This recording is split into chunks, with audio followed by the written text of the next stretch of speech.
Okay, Roger, let's do another shop walk around. Let's tell everyone what's going on with all these trucks. We've got the 73 K5. Let's go over that one. So we got Steve's project overboard that was here for an LS swap, that turned to an LT, that turned to a painted firewall, that turned to body working and painting the core support, that turned to billet machine trim. If you're asking yourself, wow, who'd you buy the moldings from? Big chunks of aluminum. So that's why they're so straight and perfect and fit and don't have sheet metal screws holding them on, because we made them. Because the rest of them, they're just not, they suck. We ordered all the brands. Yeah, this is where we ended up. But it's nice to look down the side of the truck and they look nice and straight with no ripples. Yeah, so, yeah, we got everything going in here. Tesla booster that we're trying out with the cover from BBT.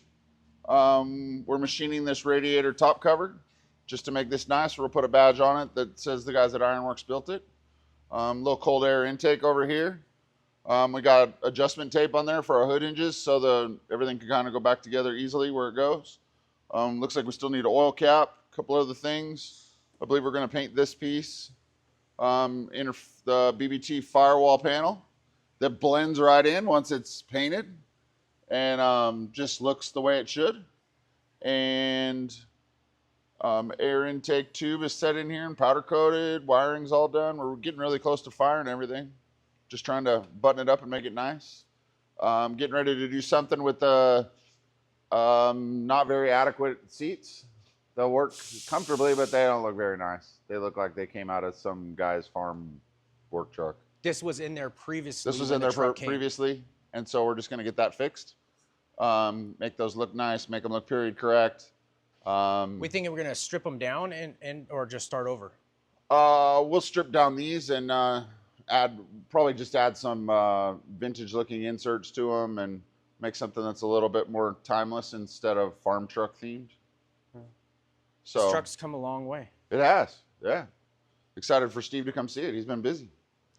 So this one's got a few more other little things, but we'll get ready to start test driving it and get it all broke in.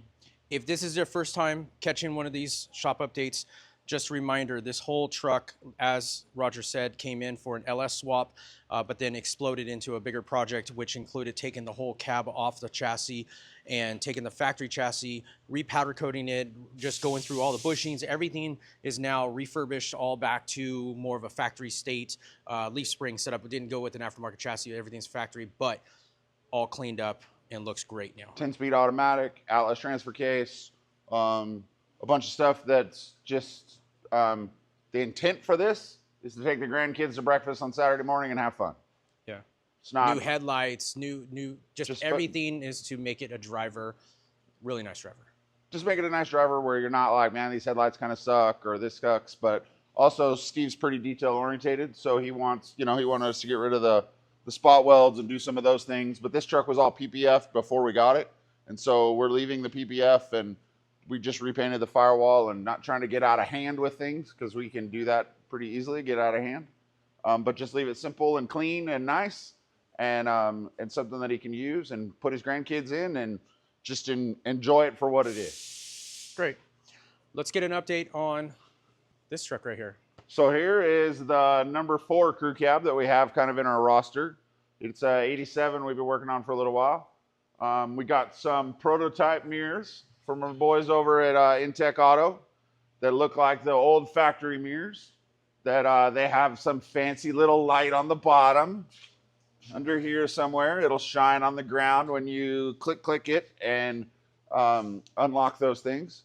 We've gotten the panel alignment all pretty good for what it is, for being a big truck. We got the AMD bed parts. We relocated the gas door. We fit the tailgate just a little bit tighter, put the bumper on here, kind of going through some of those things. We took the reproduction dash pad that I don't know where we got it and had to beat the heck out of the metal dash to get the factory dash pad to fit, but it's not sitting there. So we've been working on all that. We got our dash bar in here with getting everything mounted for the ECUs, the air conditioning. We're going to make a few parts for the interior. We're talking about making a gauge cluster, some other stuff that we might come to market with. We retrofitted the seats in here to GM truck takeout seats. So it's got the 60/40 bench. You put that down. It's got a nice little console. There's tons of room in the interior. Lots of room just to make it comfortable. It's got the flip up seat in the back. So if you want to put your dogs in the back, which is kind of the hope for the owner of this truck, that he can use that. We'll reupholster that and get rid of all these ripples. Probably get rid of the headrests and round these seats out a little bit more to give it a little bit more vintage vibe, and make it where you can haul 6 people or put the console down and haul 5. Do you have a concept yet for the interior pattern and look for these seats? No. You haven't yet. Just something, just try and get something that looks, I mean, this truck isn't vintage, really. It's an 87. Yeah. So the trim is different on these trucks. Just trying to do some stuff that would just make, I have a rendering for the truck. Do we know which one we're going with yet? Yep. The blue and white. Blue and white. Blue and white. It's got the big mirrors on it, got stuff like that. Just trying, it's got the method wheels, pretty much as you see it, but just simple. So hopefully we'll overlay that rendering into this video. Yeah, that would be your job. And this one's running on a Roadster Shop RS4 chassis. Roadster Shop RS4 chassis. Let me find the, is there even a hood latch in it? Yep. I had trouble opening it up earlier. You got to pull it from the inside and then. Oh, because it's an 87. Yes. Oh, fancy trucks. Yep. Whoa. So maybe the viewers can tell us what year the square body got a chunk hood under the dash in the comments. So got our big Tesla booster with the BBT cover, BBT firewall. We got our air intake tube going here. Big fresh air piece, our Don Hardy Godzilla equivalent engine, core support, waiting on the billet radiator mount to hold the radiator that we put in it, smoothed up all the inner fenders, notched them for the RS4 chassis. It's got all the brake lines on it. It's got pretty much everything in it now at this point. Battery bracket over here. I never knew about the hood hinges on these trucks because they would clear airbag trucks, which is useless on this truck. But it's pretty neat how I guess it's 87 to 91 hood hinges kind of mount like this and not with the big piece like what was in the Blazer. Little tidbit of information there. Got it. Are we sticking with this intake? Intake's going to stay the same. Okay. But it's got the valve covers that you make. It's got our valve cover, our coil covers. Yeah, coil cover. It's a valve cover replica of a big block that covers the coils. Yeah. So, yeah, getting all that stuff, getting ready to do finish all the wiring and plumbing, and then sending this off to get painted. And hope to get this on the road later this year. So just a simple, fun truck that's, you know, it's got the LED JW speaker headlights. It's got method wheels, just kind of a simple truck. It's got the big mirrors on it that would have been on the big trucks then. And Troy was doing a limited run on those mirrors. So if you're interested in some of those, you should probably hit him up. Okay. Let's check out this Mercedes, because last time we saw it last month in the walk around, it was completely disassembled. And as we can see, it came back from the powder coater. So we sent this out to the powder coater to blast off all the fabricated parts, all the coating underneath, because there's some crazy weird Mercedes coatings underneath. I didn't want to blast the paint off of it at the blaster because this is a later model car with thinner panels and it was super cherry. So super cherry. So we've decided to just kind of hand strip some of that stuff. We left some of this, we did the powder coating in the black. We mocked up all the engine bay panels that we've done to make everything kind of look like a Mercedes, but make it also an LT4, but also just kind of play with the vibe, because an LT4 just wouldn't fit in this car. So we let George loose on kind of designing some parts with the customer, coming up with a combination of different stuff from different Mercedes that I couldn't tell you what model they're from. But this, you know, this part is intended to be a certain color, then all this would be, I think, a black, and then this is supposed to be a rubber piece. So we'll make this, paint that to look like rubber. Everything else is just kind of falling together of how it fits in the car. A lot of inspiration from the newer Mercedes right here. A lot of stuff from we wanted to almost make it where you pop the hood and it looks like a boring new car. Yeah, but all billet instead of plastic. But once it's all done, you won't even know that this is billet. So we spend all the money and work to make these cool parts to make them look like they're plastic. Yep. Just so it doesn't look like an LT4. And currently we're missing the grille, the lights, and the bumper, which has a lot of tremendous work into it, which we'll be back on there here soon. Yeah, we've already fitted all that stuff, and so that stuff can move on to another step in the process. Yeah, you can go back in our earlier walk-arounds, and you can see how that all looks. It's pretty intense on how well it makes this car look at ride height. But as you look into the interior, you can see the dash bar that we've made to fit everything in here with the Vintage Air Gen 5 AC. It's got the big bracket there for the LT4 computer. We had to do a bunch of work to clear the engine with the steering column under the dash. Just getting all that stuff in there. We need to work on pedal placement to finalize that exact pedal placement to gain as much room. It's got a GM 10-speed shifter in there that will integrate into the console. Apparently, lunchtime's over. That's right. So we've scanned the door jambs to design some new sill plates.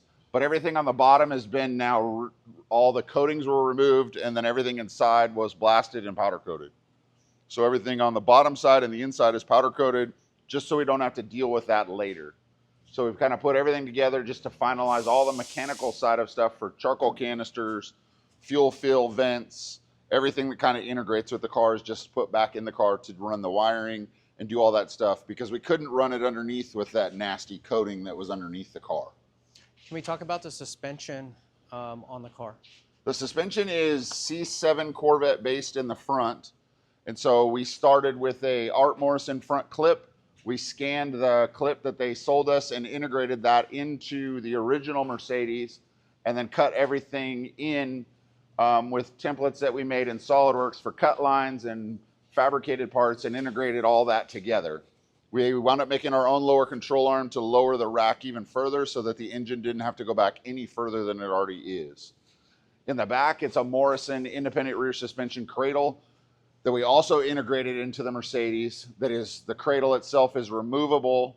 The Morrison cradle is removable and then modified in the lower front section to mount to an old suspension mount that was there from the factory, and also to another one that we integrated in the back of the car. So it uses that same cradle, and it's quickly removable to remove the whole thing. HRE wheels have been ordered. I forget the numbers that goes on them, but these were just some mock-up wheels we had from a project from years ago that the customer kind of changed directions. And so these aren't even the direction. These aren't even the wheels. Yeah. The other ones look like a Mercedes wheel. So they're an HRE wheel, and they look, when you look at them, you just think, man, those look like Mercedes wheels. That's great. Can't wait to see what those look like. Yeah, so this it's coming along nicely. It's just trying to get everything in it, getting ready to put all the sound insulation in it, and the doors and the trunk and all that stuff's already been at mixed paint so that he can paint this one for us. So at a certain point here, it's going to be completed and sent over to Mick for paint, and then brought back so then everything can be assembled. Yes. Nice. So it's coming along. It's a neat car. All right, let's go and check out what we got over in the fab department. So here we are with Darrell's Nova. We finished all the majority of the sheet metal work. We're getting the door jambs grafted into the quarters with all the panel alignment. We've set up the door structure to have this dual track power window system, since this no longer has a vent window that comes way up here. So we've set this up to have a window track mechanism, getting the door structure all finalized with all the multitude of modifications that are in that to accommodate the dual track windows, the adjusters, the hidden hinges, just all the stuff that's been integrated into this car from top to bottom. So the upper window seal has been finalized. We're machining the adapters that go from this window track system to the glass that goes in the car to use the factory holes. But when you delete the vent window, the glass is just so floppy that we've had to do a bunch of work to get that where that will actually work right. So we're hoping to send this car up to car fabrication up north and have him start on the paint and body here pretty soon. You wouldn't know that a car fabrication place just got a brand new fancy paint booth. So they're going to be ready for this one here soon. They're gonna be ready for this one. Anything else on the front end, or that's all? That's pretty much it. We just want to finalize all the metal work before we machine that. We're ready to machine the grill and the headlight bezels, and I'll probably do those. And then we're going to do a complete carbon hood on it that will be all carbon. So the fitment of the carbon needs to be exactly precise to the fitment of the car. And so we're trying to decide when in the process to do the fit to finalize the scan and the details of the fitment of the hood. So that the hood in complete bare carbon will fit perfectly. All right, well, let's get out of the way so then Marcus can get on it and get this car done. So here we got Troy's Cuda. We've been working on the small details of this. We also put dual track windows in this car because the factory Cuda ones suck. And you can see how strong they are, or not, because you're over there. So there's a little bit of slop in here between the plastic piece and the sheet metal adapters. And so we've machined, or are machining some pieces that will adapt these curved windows to the other windows and clamp the whole window so that the little bit of slop we have left will be gone. And so that'll get in there. We've been finishing up just the dash fitment and welding in this flange to go around the window that will trim down evenly to flush fit the windows in. We've gone through and flanged everything in the engine bay. Looks like we need to blow the dust off this thing today. So here's a template of just the part that we're 3D printing. This whole section will come down this side and go across that closes us out. And this is just a template piece to see what it looks like before we machine it. All designed in CAD and then 3D printed, so you can see. We just print a small section here so we can see what it looks like. And then we've gone back and kind of changed some of the bolts and got rid of some of the details that were on here for the original Cuda. But this helps you and also the owner of the car to kind of see where things are going. Yeah, because sometimes what you design on the screen doesn't look as good in real life. And sometimes customers, they just can't take a cartoon. I've heard people say that, that's a cartoon, it's not the real thing. And so it helps see those things. It also helps you look at something and go, man, if we just moved this or just did that, it would look way better.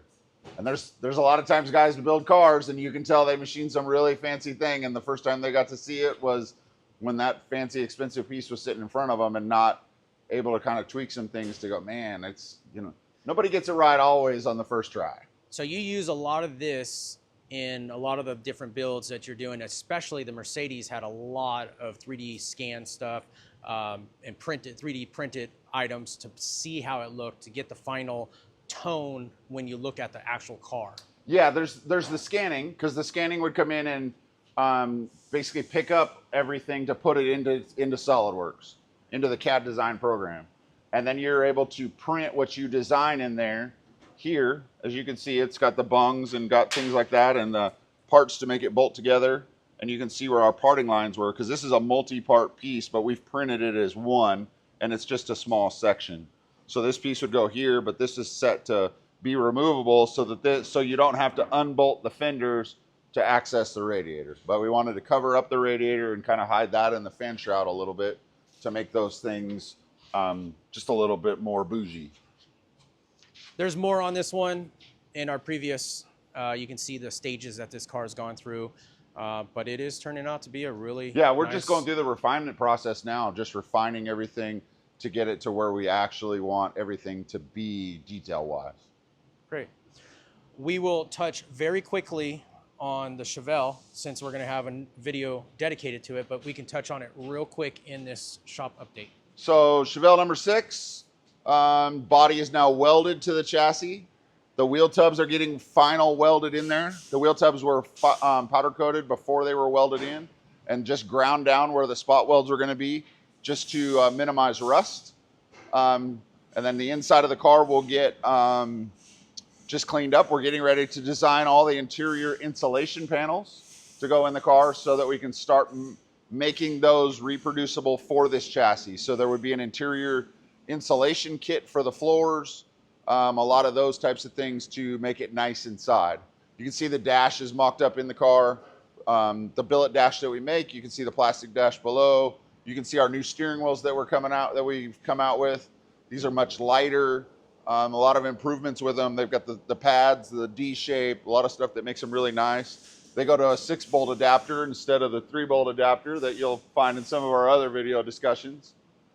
As you can see here, at this point, we're looking at, I've wanted to do a green on green Chevelle for a while. If you've been around, you've known that. And I think this is the direction we're gonna go with the original green, forget what it's called. And then I found a corresponding green for the interior to do my green on green Chevelle. So I will tell you, I'm looking at this in person and then through the camera lens, and this is a little bit different. This is lighter and this is lighter than what it looks. So it's a little difficult to pick it up on camera exactly, but give you an idea what green is going to possibly end up, well, more than likely end up on this Chevelle. Yeah, green with white stripes, keystone wheels, and yeah, everything that would be red or black or whatever in the other color would be this green. Nice. And so as you look here, you can see the engine bay. The supercharger actually clears the hood, which we didn't think was going to happen. The coil covers that we sell do not, so we've got to make adapters for that. We're also test fitting our new Tesla boosters on this car to see how they clear, which they don't. So we are devising a way to, we've modified our firewall to move the brake booster up to clear the inner fender, because they, just with the ride height that we have and the capability of the ride height with these inner fenders, the booster and master don't clear the inner fender, the carbon inner fenders. So if you're really interested in seeing more about this car, which is the Roadster Shop Ironworks collab chassis that has a floor all integrated into it, this is the Legacy Series cars that are being built here in Ironworks. We have a dedicated series to these cars, which you can learn a lot more than just a real quick overview like we're talking today. So you can head over to that section of our YouTube channel and see more about it. Anything else for us today? That's pretty much it. So just wrapping up fabrication on a lot of stuff, and getting ready to, we'll be in the heavy and assembly mode here pretty soon, it looks like. All right. Well, thanks for watching. We'll Check see us you out guys next month. We'll see you guys on the next one. Thanks, Roger.